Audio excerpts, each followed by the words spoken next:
Welcome to Samba Samba. Enjoy the video.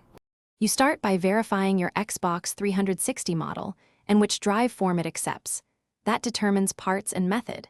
Next, get either an official Xbox 360 hard drive or a compatible replacement in the original enclosure, plus the Xbox 360 hard drive transfer cable or a 16 GB or larger USB flash for saves.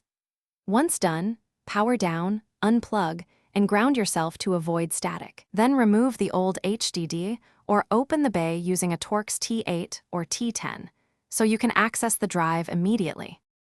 You now transfer your content. Connect the transfer cable to the console and PC or use a 16 GB plus USB to move profiles, game saves, and DLC. This preserves your progress. Once your data is safely copied, remove the old drive from its enclosure and install the new HDD securely.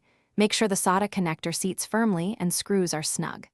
After reattaching the enclosure to the console, power on and, importantly, let the system prompt you to format or accept the new storage.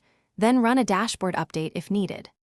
You finish by confirming that your profiles, saves, and purchased content show up correctly. Re-download any missing items from your account.